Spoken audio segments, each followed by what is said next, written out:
अस्सलामुअलैकुम, this is dietitian महर और आज मैं लेकर आई हूँ जॉइंट पेन यानी जोड़ों के दर्द के लिए एक बहुत ही अमेजिंग रेमेडी। लेकिन उससे पहले प्लीज़ चैनल को सब्सक्राइब करके बेल आइकन को दबा दीजिएगा।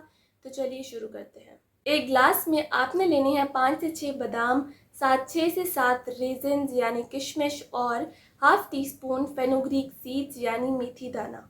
सारी चीज़ों को रात को आधे ग्लास पानी में भिगोकर सोख करके रख दें और सुबह खाली पेट यानी एम्प्टी स्टमक आप इस पानी को पी लें। किशमिश को खा लें और बादाम को भी छिलका उतार कर खा लें और मेथी दाना को आप डिस्पोज कर दें। एक हफ्ता आपने इस रेमेडी को रेगुलर यूज़ करना है। आपने चेक करना है कि कहीं इसके मेरी बॉडी पर कोई नेगेटिव इफेक्ट्स तो नहीं है। वैसे ये बिल्कुल सेफ़ टू यूज़ है, इसके कोई साइड इफ़ेक्ट्स नहीं है, लेकिन हर चीज़ हर किसी को सूट नहीं करती। तो इस पॉइंट ऑफ व्यू से आपने ये चीज़ चेक ज़रूर करनी है। अगर आपको ये सूट कर रहा है तो आप इसे कंटिन्यू करें, ठीक है। रेगुलर इस्तेमाल के बाद इंशाल्लाह आपके जोड़ों के दर्द का, जॉइंट पेन का मसला हल हो जाएगा।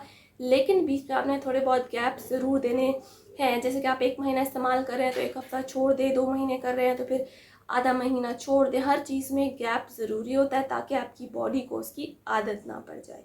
वीडियो अच्छी लगी तो प्लीज़ लाइक और सब्सक्राइब करके बेल आइकन को दबा दीजिएगा। मैं मिलती हूँ इंशाल्लाह नेक्स्ट वीडियो में। टिल देन अल्लाह हाफ़िज़।